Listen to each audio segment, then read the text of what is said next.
بسم الله الرحمن الرحيم الحمد لله رب العالمين وصلى الله على سيدنا محمد وعلى آله وصحبه والتابعين وبعد أيها الملأ الكريم السلام عليكم ورحمة الله وبركاته. Dans le sillage des deux émissions précédentes, nous avons parlé des droits de l'homme, l'homme signifiant mâle, et des droits de la femme. Nous allons parler aujourd'hui des droits de l'enfant en islam, ce que la religion musulmane a accordé à l'enfant tant au niveau des droits qu'au niveau de l'éducation, etc. Et pour ce faire, nous avons le plaisir d'avoir avec nous messieurs Messoud Boujnoun du Haut Conseil islamique et professeur Issa Belmeki. Nous allons commencer par professeur Issa Belmeki, par la question suivante. Peut-on proprement dire que nous avons peut-on proprement parler de droits de l'enfant en islam? Y a-t-il quelque chose qui puisse nous faire dire que nous avons en islam un côté ou un domaine qui a pris en considération les spécificités de l'enfance en termes de droits? Un système, dans le sens occidental du terme, non. Mais c'est les comportements des adultes et le comportement normatif du prophète lui-même qui font, quand on les compile, un codex. Un codex. Un codex. Quand vous dites un système, un système de loi selon les normes spécifiques à l'enfant. Parce qu'en islam, l'être humain est l'être humain. Oui. Mâle, femelle, enfant, l'être humain est l'être humain. Il y a des lois liées de manière intrinsèque à la nature humaine. Voilà. Oui, nous avons en fait honoré les fils d'Adam. Et Banu Adam, la descendance d'Adam, commence avec l'animal spermique. Oui. Il est, en un premier temps, il est bon. Voilà. Enfin, il est normalement avant le déterminisme du sexe. Il est asexué. Quoique, à partir déjà du spermatozoïde, on sait que si c'est un mâle ou une femelle.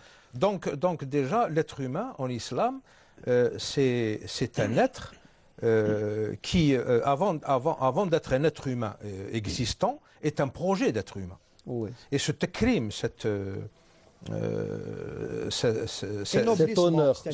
ennoblissement concerne l'être humain bien avant la vie utérine. Donc il n'y a pas ce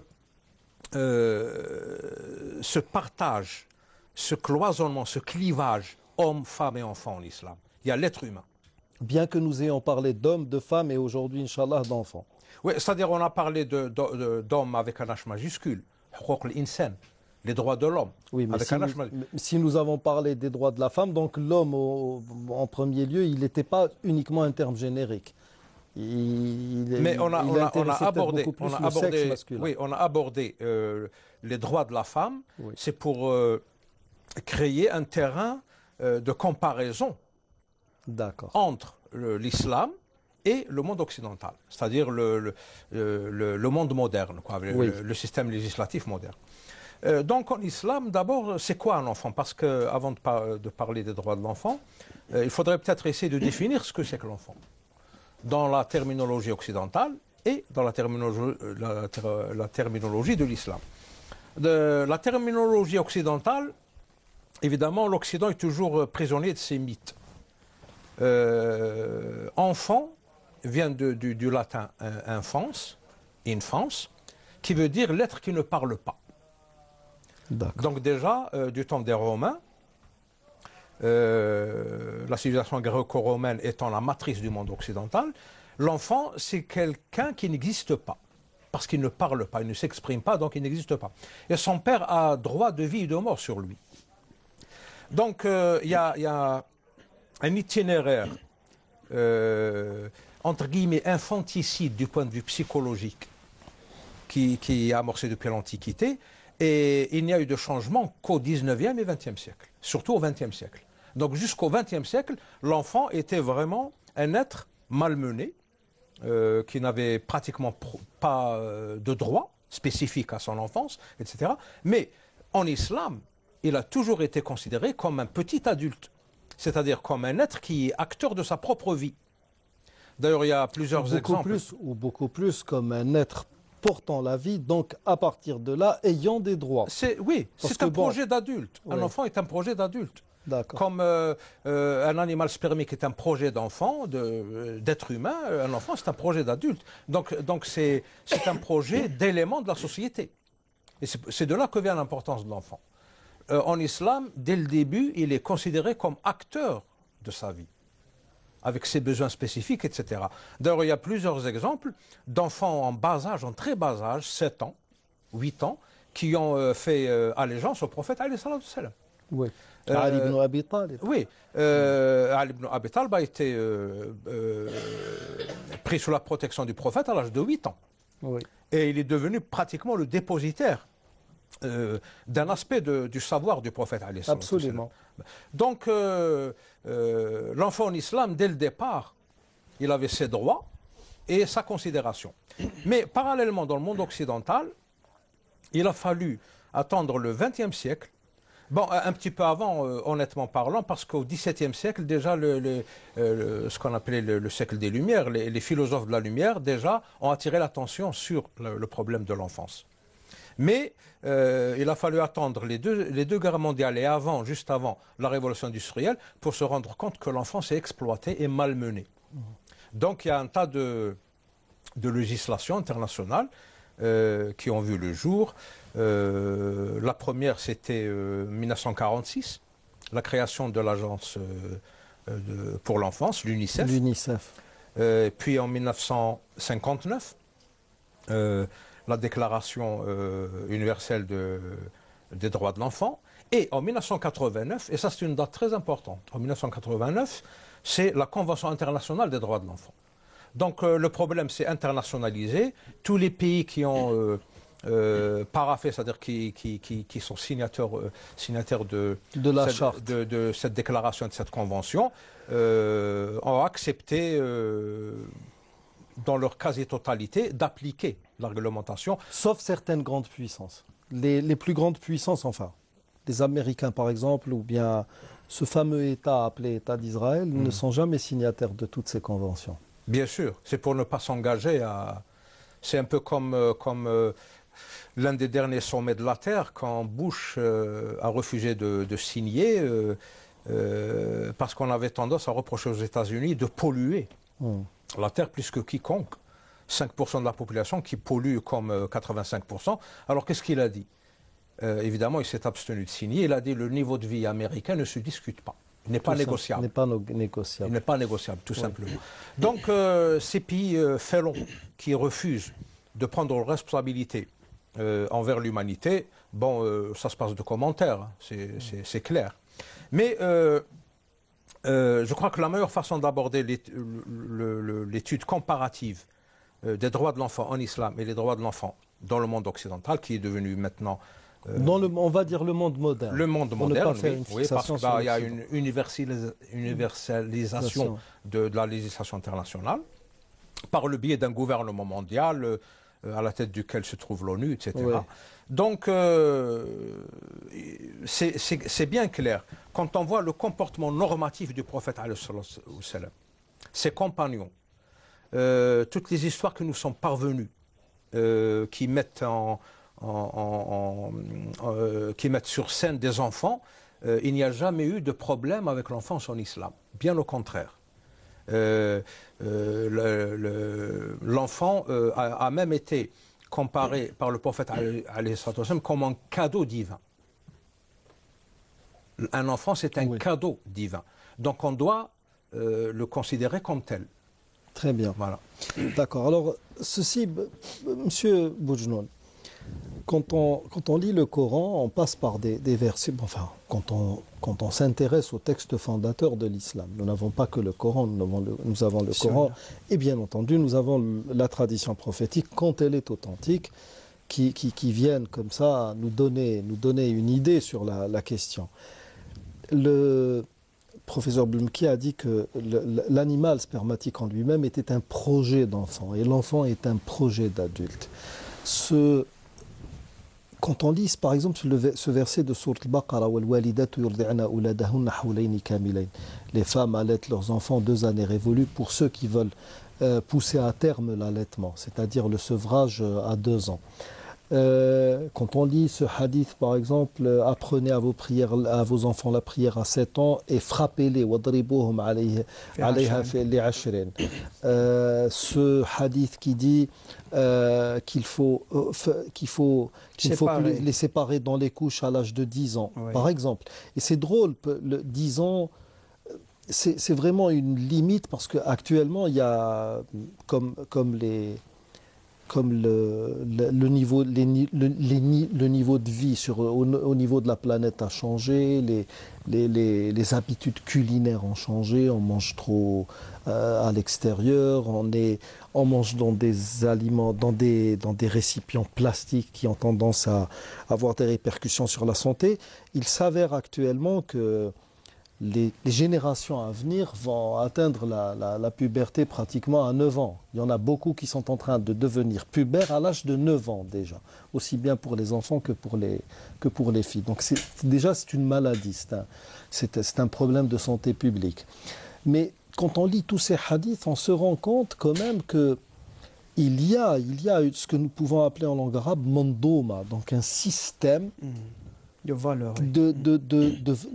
Pas uniquement de valeurs, c'est une échelle de mesure en quelque sorte qui ne concerne que les enfants en islam. C'est une sociométrie. Une sociométrie. Donc il y a un système, M. Belmouki. Absolument, absolument.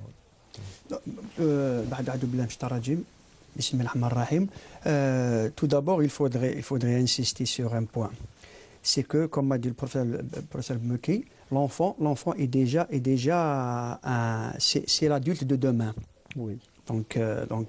Et tout homme, bien sûr, ça va de soi, passe par le stade de l'enfance. Donc, de ce point de vue, l'islam a préparé tout un système de loi, toute une atmosphère, même une atmosphère, disons, une atmosphère morale, spirituelle, de tendresse, de compassion, dans lequel l'enfant est élevé, est éduqué pour qu'il soit, dans l'avenir, un être équilibré. Donc, le premier des droits de l'enfant, d'ailleurs, c'est le droit à la vie. Oui. C'est de naître, le droit à la vie. Dieu a décidé que cet être doit exister. Personne n'a le droit d'attenter à la vie de cet être. D'ailleurs, il est dit exactement. Ne tuez pas vos enfants, voilà, par crainte de la pauvreté. Et vous savez qu'il y a un verset qui parle de ce qu'on appelle le wa'd dans l'époque pré-islamique, où les Arabes enterraient leurs filles vivantes, soit par honte, soit par crainte peur du déshonneur, soit par crainte du déshonneur ou par crainte de ne pouvoir leur assurer une subsistance, une vie normale. Donc, le premier des droits, c'est celui-là. Donc, pas d'avortement, c'est un crime contre l'enfant. Donc, sauf, bon, il y a des cas que la législation islamique traite. Si la mère, si l'embryon met en danger la santé de la mère. Donc, oui, ça, c'est des cas de jurisprudence. Donc, le deuxième des droits, c'est la tendresse. La tendresse auquel a droit l'enfant. Le prophète sallallahu alayhi wa sallam dit dans un hadith, ne fait pas partie de notre communauté. Celui qui n'est pas compatissant envers les enfants, ne pas miséricordieux envers les enfants, et respectueux envers nos aînés. Voilà, tout à fait. Et donc il y a aussi un hadith du prophète sallallahu alayhi wa sallam. On rapporte, la tradition rapporte qu'un certain Al-Aqra' ibn Habs, qui était un chef de tribu, qui est venu dans le cadre on appelle ça le Am al-Wufud. l'année des députations, des tribus qui venaient faire allégeance au prophète. Voilà, donc le prophète sallam avait ses petits-enfants, Hassan et Hussein, sur ses genoux. Il parlait avec ce bonhomme-là, il les embrassait, il les caressait. Donc, et ce bonhomme-là, à un moment, a dit... Dans une version, parce qu'il y en a une, c'est l'Aqra' ibn Habis, il y en a une, c'est Aïcha qui la rapporte. قال والله لي من 10 من الأولاد أو يزيد ووالله ما قبلت أحد. Exactement. Par Dieu, je n'ai jamais embrassé l'un d'eux. Et le prophète de lui dire, si Dieu a enlevé la miséricorde de ton cœur, que puis-je pour toi? Que puis-je pour toi? Donc, il y a aussi un droit très important à l'enfant, c'est le droit d'avoir un prénom convenable. Oui. Vous savez, le prophète sallam avait changé à beaucoup d'enfants leur prénom. Oui, Harb, c'est devenu Salam. Exactement. Et une fille, je ne sais pas comment il l'a appelée Jamila, je ne sais pas comment elle était appelée. Il y a Hazan qui lui a dit Ismuka Saïd. Exactement. Au lieu, le Hazan, c'est la mélancolie. C'est la tristesse, c'est la mélancolie. Tu t'appelles Saïd, Saïd, ça veut dire heureux. Voilà, oui, exactement. Il y a une fille qui s'appelait, je ne sais pas, Allah al-Mqabiha, ou je sais pas, quelque chose, un prénom qui vraiment était. Et il lui a changé le prénom en Jamila. Oui. Donc, la belle, la jolie. En matière de tradition, justement, le prophète sallallahu alayhi wa sallam exhortait les parents, entre autres droits, à donner à leurs enfants des prénoms qu'ils peuvent porter. Exactement. C'est-à-dire qu'il ne fallait pas tout simplement choisir. Actuellement, par exemple, actuellement, nous avons dans nos connaissances des gens il a un enfant, un garçon, et quel prénom lui as-tu donné? Je l'ai appelé Qassi. Pourquoi? En mémoire de mon grand-père. Mais non, Qassi, ce n'est pas un nom qu'il va pouvoir porter. Je ne sais pas, moi, Saleh, c'est un très beau prénom. Oui. Mais actuellement, il y a beaucoup de jeunes enfants qui ne peuvent pas porter ce prénom parce qu'il n'est pas à la mode. Et c'est pour ça que le prophète sallam dit les meilleurs prénoms, c'est ma Humida wa Abida. Donc c'est les meilleurs, à vrai dire, c'est les meilleurs. Abdallah, Abdurrahman, Abdel Malik, Abd Kada Kada, en tous les cas, c'est les meilleurs prénoms. Donc voilà déjà un ensemble de droits auquel l'enfant a droit déjà dès sa naissance. Mais bien sûr, après ça, le prophète sallam a tout fait, comme a dit le professeur Abdel Mekki, en encourageant déjà les enfants à prendre leurs responsabilités dans la vie, déjà en étant enfant. Il avait, vous le connaissez tous, il avait nommé Oussama ibn Zayd à la tête d'une armée dans laquelle se trouvaient Abu Bakr as-Siddiq, Omar ibn al-Khattab, Ali, Uthman, etc., etc. Les plus grands compagnons qui étaient sous le commandement d'un jeune homme de 17 ans. 18 ans maximum, disent les historiens. Et de toute manière, 18 ans de l'époque, c'est moins que 18 ans d'aujourd'hui. Bien sûr. Nous parlons de multiplier la puberté, la maturité. Multiplier 11 jours, une moyenne de 11 par 17. Vous allez trouver que ce n'était pas tout à fait 18 ans. Parce que 18 années lunaires, pas solaires. Et même le prophète sallam, je disais, encourager ses enfants à être responsables. Et le prophète sallam avait un côté très très tendre vis-à-vis des enfants avec lesquels parce que vous savez, les enfants ont quand même cette innocence qui leur reste à un certain âge. Ils sont toujours innocents, candide, ils ont besoin de tendresse, de compassion, de jeu. Par exemple, Anas ibn Malik radiallahu anhu avait un petit frère qui s'appelait Umayr. Et ce petit enfant avait un petit oiseau, un petit oiseau avec lequel il jouait. Et un de ces jours, ce oisillon, je ne sais pas, il s'est envolé ou il est mort. Et le petit enfant était très triste. Le prophète sallam, à chaque fois qu'il le trouvait, il plaisantait avec lui. Il lui dit يا عمر أين ذهب النقير. النقير c'est un petit oisillon. Donc à chaque fois Anas ibn Malik il disait, il le mettait sur ses genoux, il plaisantait avec lui. C'était le khadim. C'était le khadim du prophète sallallahu alayhi wa sallam, un des plus proches compagnons. Donc, déjà, comme je disais, l'islam prépare une atmosphère dans laquelle les enfants se préparent à être et protéger cette innocence, cette enfance. Abdallah ibn Omar a dit à la bataille de Uhud, je pense, ou de Badr, il a dit, j'avais 15 ans. Je voulais participer à la bataille. Donc, il a dit, je me suis mis dans les rangs des combattants. Et le prophète sallallahu alayhi wa sallam, quand il l'a vu, il l'a renvoyé chez lui parce qu'il était trop jeune pour participer à une bataille. Donc, l'enfance est déjà protégée en islam. C'est pas comme aujourd'hui où on trouve des enfants de 13-14 ans avec des kalachnikovs, exactement, qui participent à des batailles et qui perdent déjà leur enfance avant l'âge. Et comment, de quelle façon ils vont la perdre?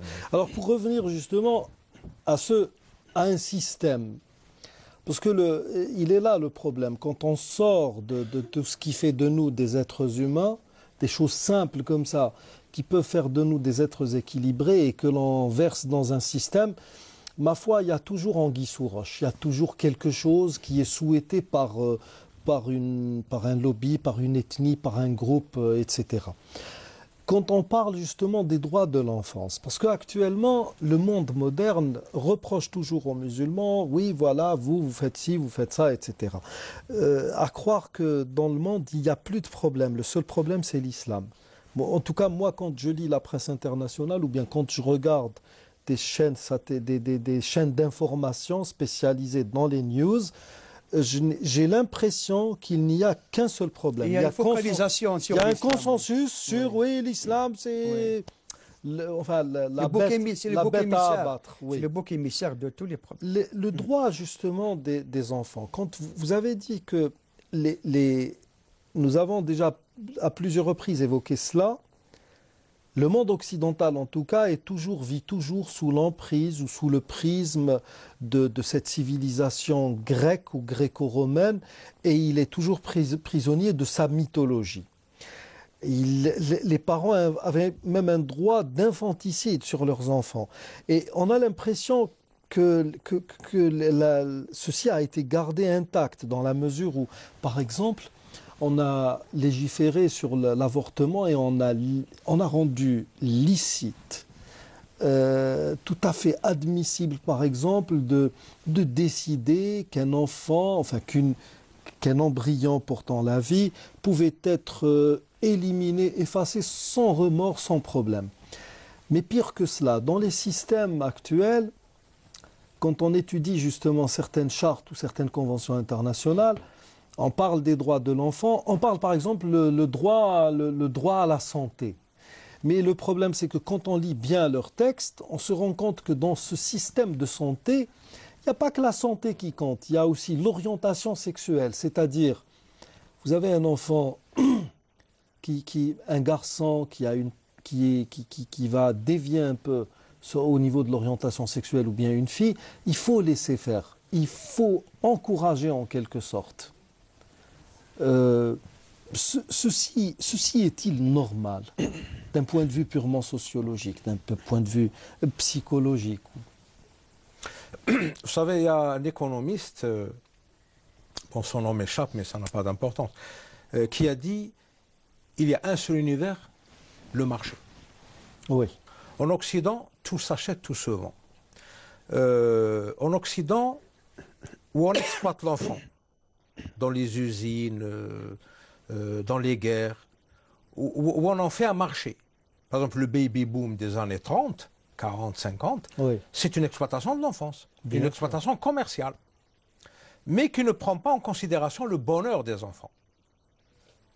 C'est ça le problème. C'est des vecteurs de consommation. Voilà, c'est des modèles de consommation dont le seul but, c'est le profit.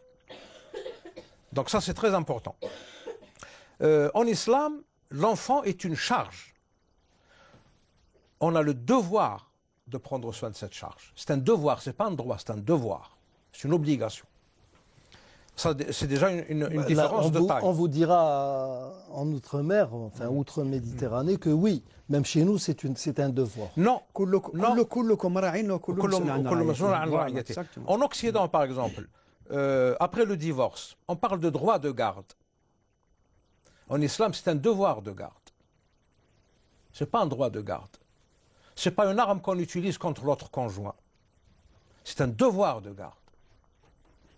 C'est une obligation. Et évidemment, dans cette garde, il y a une hiérarchie. L'islam a très bien... il y a un système hiérarchique, la mère, en deuxième position sa mère, donc la grand-mère maternelle, et puis c'est la tante maternelle, et puis c'est le père, et puis c'est la grand-mère paternelle. Cet ordre, il met en évidence le soin que porte l'islam à l'enfant.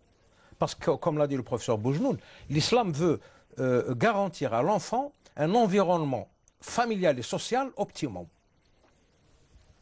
pour qu'il puisse se développer, parce qu'un enfant, évidemment, il passe par une période de maturation, de maturité. Il n'est pas complet physiquement, mentalement, il est en train de croître et de mûrir. Donc il faut lui garantir une croissance, une maturation, donc pour une maturité optimale. Et tout est centré là-dessus. C'est ça les droits de l'enfant en islam. Vous avez abordé le problème des déviances sexuelles. Ce n'est pas des déviances, c'est provoqué. J'ai dit orientation, justement. C'est oui. provoqué. Les dessins animés de Walt Disney portent des images subliminales sexuelles. Absolument. Pour conditionner l'enfance à une hypersexualité plus tard, quand ils sont adultes, pour créer un marché, donc créer un profit. Et ça, c'est des évidences. Bon, on n'a pas le temps de développer ça. Certains diront que nous sommes là dans les travers de la politique du complot. Parce que beaucoup ne veulent pas faire justement de... Beaucoup de nos frères et de nos sœurs ne voulant pas faire d'efforts intellectuels dans ce sens, vous diront « Mais non, vous charriez, là, vous allez trop loin. » Non, c'est... Oui, mais on peut prouver ça avec non, mais des plus croquis. que oui, avec croquis. C'est le message subliminal, la fameuse 25e image. Oui, la 25e, non. Il y a 25 images secondes ou 26 images 24 images secondes, mais la 25e, c'est pour... Non, c'est la 24e. Une image sur les 24, elle est... Oui. Donc, mais il n'y a pas que ça. Quand on parle justement de cette orientation, c'est un conditionnement. Au niveau même du croquis, du dessin, il y a des couches de dessins superposés qui font qu'il y a justement quelque chose. Il a raison c'est pour inciter. Justement, même pas Walt Disney, des films actuellement à Hollywood, des films où on voit des garçons de 9 ans, 10 ans dans des scènes avec des... Mais c'est incroyable. Vous avez parlé tout à l'heure de l'islam qui dit qu'il faut séparer entre les garçons et les filles. En islam, la gestion de la sexualité, parce que l'enfant, il a une sexualité. Oui, mais attendez. Il faut qu'elle soit saine. Marie-Louise Sandas a très bien développé ça d'une façon vraiment extraordinaire. L'enfant a une sexualité, mais il faut la gérer. C'est ça. Il faut la gérer sainement. Dans un cadre moral. Voilà. Pourquoi il faut séparer les enfants à un certain âge? C'est pas parce que l'islam est contre la mixité, non. Il est contre la promiscuité. C'est ça. L'islam fait la différence entre la mixité et la promiscuité. Exactement. Par exemple, dans le système législatif occidental, ça fait partie des droits de l'enfant que l'école soit mixte. Ça fait partie des droits de l'enfant. Pourquoi? Mais actuellement, ils sont en train de revenir dans certains pays à une école. Oui, parce que le rendement baisse. Mais attendez, mais parce qu'ils ont constaté. Pas dans le primaire. Est-ce qu'ils le font dans le primaire? Même dans le primaire. Non, parce que certains pays. Je peux reprocher aussi à certains de nos frères. J'ai enseigné dans une école coranique, là même où j'étais imam. Et on avait des classes avec des filles et des garçons. Il n'y a pas de problème. Non, il n'y a aucun problème. Vous allez dans certaines... Ils ne sont pas livrés à eux-mêmes. Oui, mais attendez. Dans certaines écoles coraniques, ici même dans la capitale, là où essentiellement on trouve des gens affiliés à une secte bien déterminée qui est le Wahhabiyya, si c'est à peine si on ne dit pas à l'enfant de 4 ans, ne regarde pas les filles. Ben Badi, il avait autorisé. C'est lui d'ailleurs qui avait autorisé les filles à venir étudier avec les garçons. Absolument. En tout cas, vous avez parlé de système de valeurs. Oustaz Chkat a parlé d'un système global, intégré. Dans ce système global intégré, ce système de valeurs, finalement, le but c'est quoi? C'est de combattre le voyeurisme, parce qu'à l'âge adulte, ça devient du voyeurisme, et la guiche et l'exhibitionnisme.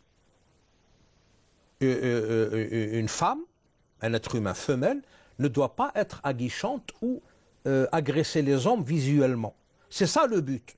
Donc on leur apprend la vertu et la pudeur. Pas la pudibonderie, la pudeur. Oui, au sens, et l'homme doit combattre son voyeurisme. Donc il faut éviter les provocations. Il faut éviter les situations où la psychologie des deux sexes est exacerbée en matière d'attraction. Justement, là, il est là le non-sens que nous vivons actuellement. Là, c'est une protection. Parce que je connais, surtout au niveau des médias, il y a beaucoup de femmes qui viennent vous dire, voilà, nous sommes dans un pays où il n'y a pas d'éducation, on ne peut pas marcher dans la rue sans être et ça, c'est vrai, comme ça, maté. Bon, c'est une réalité. Mais honnêtement, pour certaines d'entre elles, je suis désolé, moi, il y a une fois une journaliste qui s'est plainte de cela. Je lui ai dit, à la limite, celui qui ne vous regarde pas, moi, je l'emmène voir un psychologue. Eh ben oui, le nombril a l'air libre, le fameux string qui dépasse, un tatouage au niveau des reins, le décolleté, je vous raconte pas.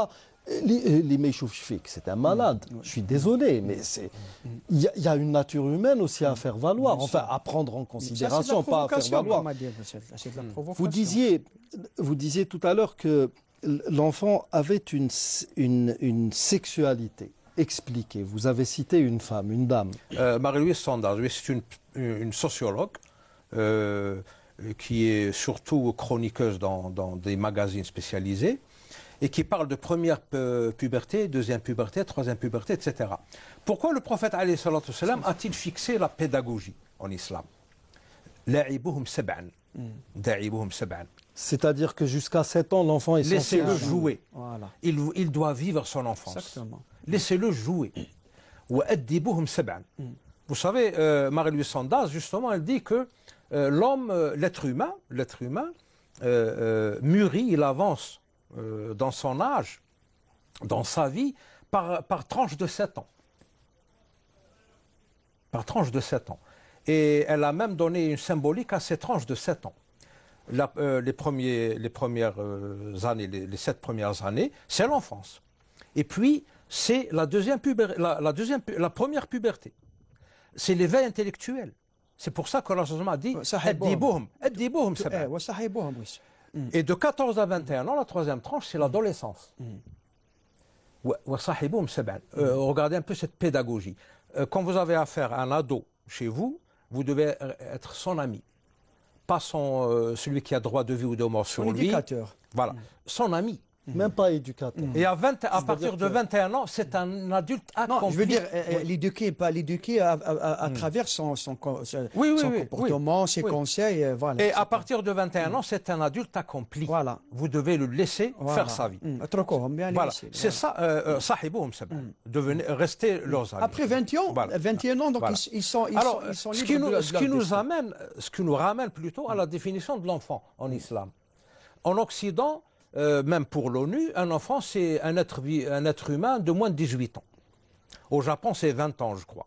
Mais dans le reste du monde occidental, c'est 18 ans. 18-19 ans. Eh bien, en islam, c'est 14 ans. Quand on met pied dans l'adolescence, on n'est plus un enfant. C'est une période de grands changements, de grands chamboulements. C'est une période charnière qui va nous permettre de passer à l'âge adulte. Et ça, c'est très important. Donc, dans ce système dont parlait Oustaz Chkat, global, total, pas totalitaire, hein, total, global, intégré, l'enfant c'est géré, mais de telle sorte que ça n'aliène pas l'enfant, justement, sans aliéner l'intéressé. Il faut le laisser s'épanouir selon les tranches d'âge. Et Marie-Louise Sandaz, elle dit même que l'âge idéal pour se marier, c'est entre 21 et 28 ans. 4 fois 7, 28. C'est l'âge idéal pour le mariage. Donc,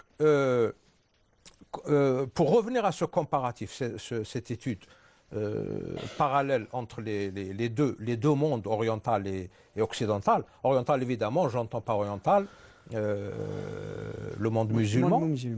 Le monde musulman. L'enfant est considéré comme un enfant, un être humain de moins de 14 ans. L'éveil intellectuel de 7 à 14 ans exige une éducation. C'est l'âge de l'éducation. L'adolescence, vous savez, l'idéalisme des ados, etc., c'est un accompagnement. Donc, c'est un accompagnement. Vous avez donc les 7 premières années où l'enfant doit être gavé de câlins, de le laisser jouer, le laisser s'exprimer. Le prophète sallallahu alayhi wa sallam laissait Aïcha, oui, alors qu'elle était chez lui, jouer avec parce qu'elle était. Mais voilà. Attention, comme l'a dit Oussas Zekat, on peut être en âge de se marier avant 14 ans. Hein. Mais bien sûr. Il n'y a pas de problème.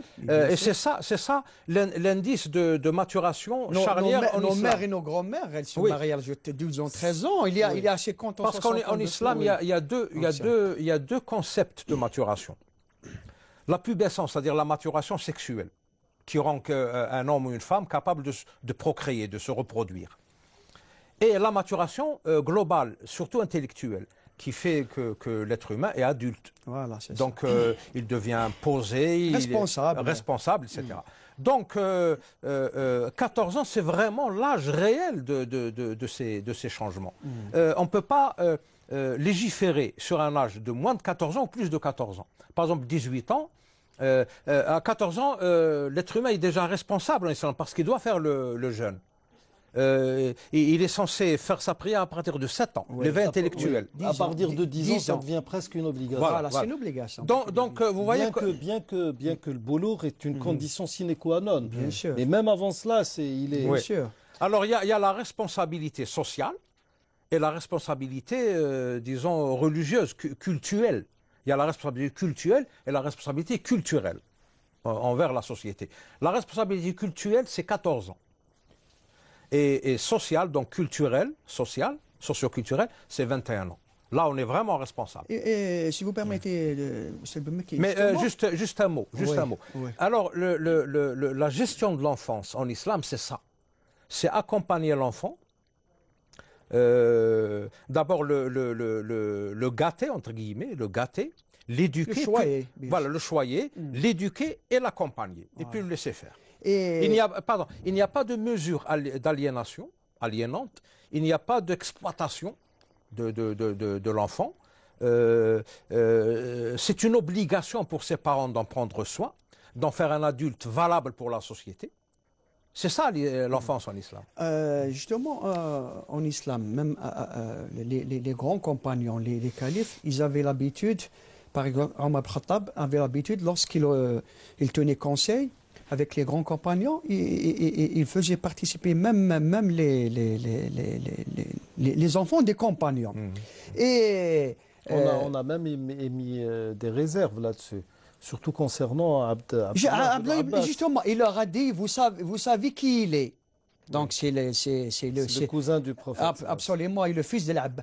Et déjà, même du temps du prophète sallallahu alayhi wa sallam, Abdallah ibn Omar raconte qu'un jour, ils étaient chez le prophète sallallahu alayhi wa sallam, tous les compagnons. Et le prophète sallallahu alayhi wa sallam avait donné une parabole, un exemple. Il leur a dit, il y a un arbre qui ressemble aux croyants. Qui est cet arbre? Un compagnon disait que c'est le citronnier, l'autre disait que c'est la vigne. Et Abdallah ibn Omar disait, moi, je pensais que c'était le palmier. Et par pudeur, par respect aux grands compagnons, je ne voulais pas répondre.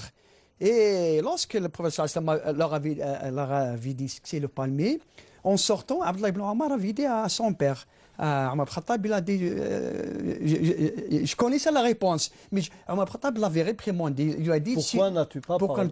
Ça m'aurait fait honneur à moi-même déjà. Oui. Alors vous savez, c'est pour justement ajouter de l'eau à votre moulin, comme l'islam fait pour préparer l'enfant d'aujourd'hui à être l'adulte responsable de demain. Et puis non, et puis il y a aussi un autre... on rapporte du prophète sallallahu alayhi wa sallam qu'il avait l'habitude d'accrocher dans la mosquée des régimes de dates pour attirer justement et pour attirer les enfants. Il les laissait jouer dans la mosquée. Actuellement, vous allez dans une mosquée, bon, bien sûr, pendant la prière, l'enfant est tenu de rester sage, mais généralement, on a remarqué dans les mosquées que juste après la prière, la première chose que faisaient les enfants, ils se mettaient à courir. Pourquoi ? Ils ont du plaisir à faire ça pieds nus sur une moquette, et puis c'est vaste. On est dans un intérieur tellement vaste qu'on court. On a envie de courir. On a envie de courir. Ça gêne, ça agace des gens, on ne comprend pas pourquoi ça les agace. Bien sûr, il faut toujours tempérer l'enfant. Mais il y a aussi cette prise en charge de l'enfance pour éviter justement des tares ou des problèmes à un âge mature, adulte. Il y a un récit. Certains disent que, bien sûr, maintenant, on fait beaucoup plus dans le da'if que dans le sahih. On connaît des gens qui aimeraient bien. C'est comme Yahya ibn Ma'in. Tout le monde n'est pas bon, pratiquement. Alors, c'est cet homme qui serait venu, j'emploie le conditionnel chez Omar ibn Khattab, se plaignant de son fils, qui faisait preuve d'impiété filiale. Oui, et l'enfant a dit, Omar ibn Khattab, comment oses-tu te comporter ainsi avec ton père? Il lui a dit, j'ai mes raisons. Et quelles sont-elles? Il a dit, il a épousé une mazdéiste, une mazdéenne, enfin Majoussia, qui était adoratrice du feu. Il ne m'a jamais appris un seul verset du Coran, Wasammani Ju'al. Et il m'a appelé Ju'al, donc ça veut scarabée ou cafard ou quelque chose comme ça. Et Omar ibn Khattab a dit à l'homme, il a toutes les raisons pour ne t'accorder aucune importance, pour ne pas se montrer respectueux vis-à-vis de toi. Donc, il y a cet aspect qui consiste justement à prendre les enfants bien comme il faut en bas âge, enfin à prendre soin d'eux. Et puis nous avons aussi, pour ceux qui ne le savent pas, Omar ibn Khattab a été le premier à avoir décrété que les enfants devaient aller dans un kutab, c'est-à-dire dans une école pour apprendre à lire et à écrire et pour apprendre essentiellement le Coran. C'était la base de l'apprentissage. Les enseignants étaient payés par le trésor public. Avant cela, en parlant des droits de l'enfant, il avait prescrit des allocations familiales pour les enfants, pour chaque nouveau-né. Tout à fait. Pour chaque nouveau-né. Mais là, non, ce qui est bien, c'est que quand il y a eu la conquête de Syrie, Omar ibn Khattab s'est absenté de Médine pendant au moins 6 mois. Et les Médinois, ils aimaient leur leader, leur chef d'État, leur calife. Et en apprenant qu'il venait vers Médine, il y a une partie de la population qui est carrément sortie sur plus d'une journée de marche pour l'accueillir, ce qui est énorme. Quand ils se sont rencontrés avec l'armée, ils ont fait une sorte de bivouac et ils ont passé la nuit. C'était la fête, quoi, parce que tout le monde était content, heureux de voir Omar. Et ils ont pris avec eux leurs enfants. Le lendemain, quand ils sont revenus sur Médine, les enfants étaient tellement fatigués qu'ils ne pouvaient pas aller justement étudier parce qu'ils devaient y aller le matin après la prière de l'aube, 1 heure après l'aube, et puis l'après-midi, juste après Salat al-Dohr.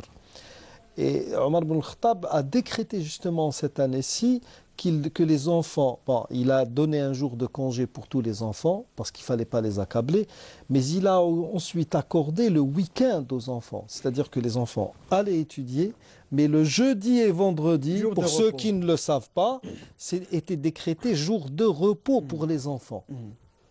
C'est terrible, tout ce qui a été fait justement pour Et c'est lui l'auteur de cette fameuse maxime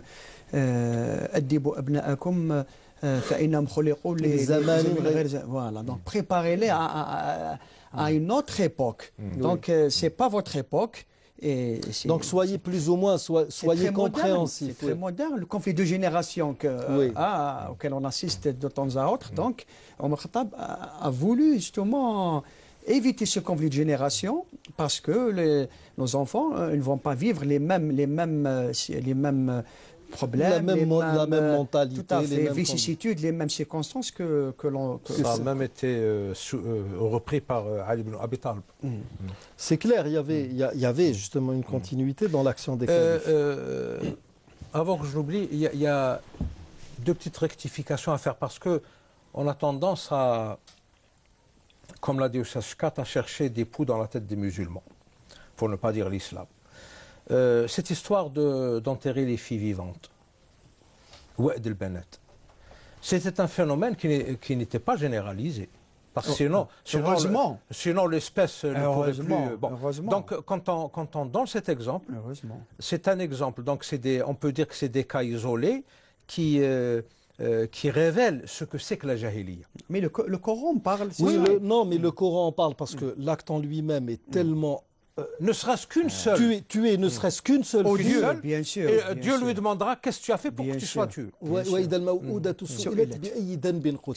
c'est une question de, je dirais pas, j'irai pas jusqu'à dire d'épistémologie, mais c'est une façon de dire les choses. Parce qu'on a tendance à donner cet exemple comme si les Arabes, avant l'islam, ils éliminaient carrément les filles. Non, le problème, justement avec eux, parce que malheureusement, nos frères et nos sœurs ne lisent pas, c'est ça le problème. Lisez Gustave Le Bon, en parlant justement des filles. Qui est-ce qui a créé la prostitution sacrée, si ce n'est dans la civilisation des Juifs? Avant même que les Vestales chez les Grecs ou chez les Romains n'existent. C'est eux les premiers et on les envoyait en bas âge, justement. Ça le problème. Ce qui me tue, c'est que de l'autre côté de la Méditerranée, il y a beaucoup de gens qui connaissent l'histoire, mais qui se taisent dessus et qui ne cherchent des problèmes que dans ce qui concerne l'islam. Et ici, nous avons des caisses de résonance, des pseudo-intellectuels de bas étage. C'est la voix de leur maître. Oui, qui sont là. Ceux qui ont les mêmes, c'est les mêmes finalement. Finalement, moi, quand j'analyse actuellement, on a parlé de l'enfant à qui l'on donne une arme pour aller tuer. Ceux qui emploient Daesh, Al-Qaïda et j'en passe, ce sont les mêmes, c'est les mêmes employeurs pour ces pseudo-islamologues à la manque qui disent n'importe quoi finalement dans les chaînes satellitaires. N'êtes-vous pas d'accord? Il y a même des pseudo-citoyens musulmans qui jettent de l'eau dans leur moulin. Par exemple, cet homme du Golfe qui a épousé une fillette de 8 ans. Et elle en est morte, la pauvre, d'hémorragie. Mais c'est inconcevable. C'est inconcevable. Et le problème, c'est qu'il y a des pseudo-érudits, des pseudo-fuqaha qui lui donnent raison. Et ceux qui empêchent les filles d'aller à l'école, nous en avons vu, des pseudo-musulmans qui, sous prétexte que, je ne sais pas moi... Elle n'a pas besoin de savoir. En tout cas, je reviens toujours à cette étude parallèle. L'état prophétique de Médine a été l'amorce d'un super État, le monde musulman, dans lequel l'enfance, c'est une richesse. Dans le monde musulman, il y a des constantes. L'une de ces constantes, c'est que l'esprit de l'enfant, c'est le capital de la nation. C'est une constante. L'esprit de l'enfant, c'est le capital de la nation. C'est une constante. Parallèlement, quand on étudie l'Occident, il y a un État chrétien catholique qui a à peu près la superficie de Médine au temps du prophète. C'est le Vatican. Eh bien, c'est un État sans enfants, où on n'entend pas les enfants piailler. Vous voyez un peu le... Oui, on a compris. C'est un monde trop... C'est le monde du sérieux, le monde du mystère. C'est un État sans enfants, c'est tout dire. Un État sans enfants, c'est un État sans avenir. Bien sûr. Parce que l'avenir, c'est les enfants. Bien sûr. Hein? Les adultes, c'est le passé au présent, et les enfants, c'est l'avenir au présent. Et l'islam, justement, il met l'accent sur cette plateforme commune qui est le présent. Ce présent, il est défini par la pédagogie du prophète il n'y a pas de cas d'exemples d'exploitation de l'enfance, de ségrégation sexuelle entre les enfants. Il y a évidemment des prescriptions pour éviter la promiscuité. Parce que la promiscuité, c'est l'exaspération de l'instinct sexuel. D'ailleurs, il y a des études faites aux États-Unis qui montrent qu'il y a des phéromones, c'est-à-dire des odeurs naturelles, que l'on ne perçoit pas, mais notre cerveau les perçoit. Et ça exalte la sexualité. Mais l'être humain n'a pas les moyens de faire sa catharsis. Et c'est ça le refoulement dont parlait Freud.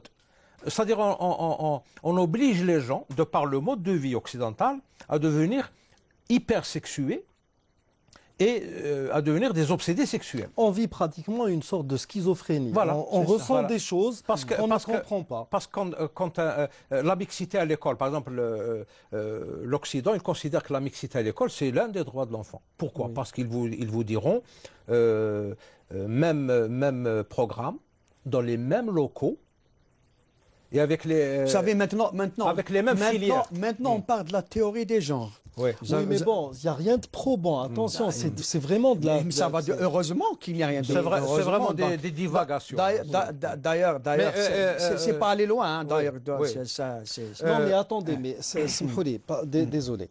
Il y a une réalité qu'il nous faudra prendre en considération.